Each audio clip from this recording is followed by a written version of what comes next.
When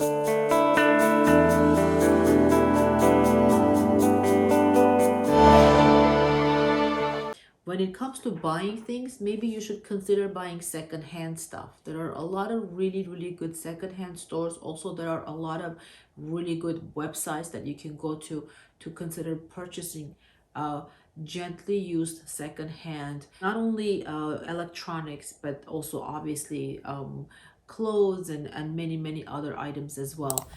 When it comes to purchasing, you should consider possibly buying secondhand or gently used or refurbished equipment. One of the websites that I just recently discovered is called Black Market. I didn't know this, but they sell a lot of really great uh, electronics, phones, iPhones, other smartphones, microphones. They have, all kinds of laptops, just a lot of really great stuff that you can use and still get a lot of use out of it, but you can buy it at almost as much as 40-50% lower price point than you would otherwise, that you would be paying otherwise if you were to go buy it brand new. So always think about, is this something that you can buy refurbished or secondhand, because that will be a huge savings for you. With the same token, when it comes to buying cars, it's the same concept. Most people may or may not realize, but the car loses its value within the first 2 years or 3 years of its existence. So if instead of going to buy a brand new car, maybe you should consider buying a car that's maybe 2 or 3 years old. That will make a difference of tens of thousands of dollars in some cases, or thousands of dollars in many cases, in the price point of the purchase of the car.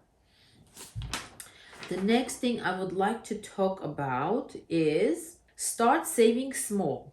Start saving small amount of money regularly. Even saving a few dollars a week can add up over time. Very good point. So let's talk about this. A lot of times we think that we have to save a lot of money in order to see the results. But the point is, what I really want you to think about and to consider, that even if you have a goal of saving just $5 per day, you may not realize this, but if you were to save $5 per day every week, every month, for every 10 days, that's $50, right? So $50 every 10 days, that's $150 per month. And that's, it's gonna add up. Plus, if you were to save it and put it into an investment account where you could earn interest on it, now we could see actually the money growing much faster. So what I want you to think about is to start thinking about small steps. Start with as little as you can, and then hopefully you can, as time goes on, you can add more. You can start with even $5 a day or $100 a month, and then continue on adding to it. The other concept I want to tell you about is called dollar cost averaging. Hopefully once you start saving, then you want to open up an investment account and start putting your savings into an investment account rather than into just a regular savings account.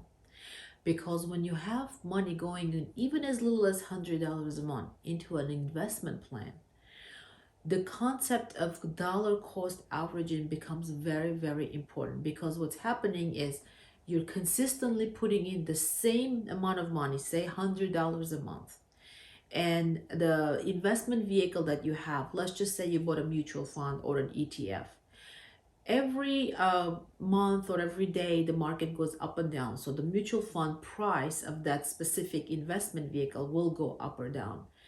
But by putting in the same money consistently every week, what's happening is when the market is down, the price of your fund is down, you're actually buying more shares of the same fund. So let's say this month you put in $100 and you were able to buy 10 shares of the fund, and then the next month market went down, and instead of buying 10 shares, now you're buying 12 shares of the fund.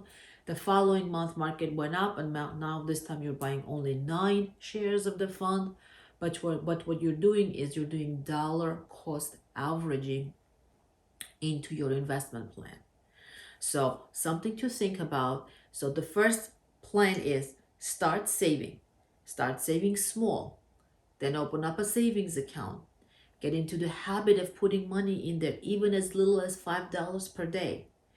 Once you have some money accumulated and you get into the habit of saving, the next step is to open up an investment account and start doing dollar cost averaging into your investment account.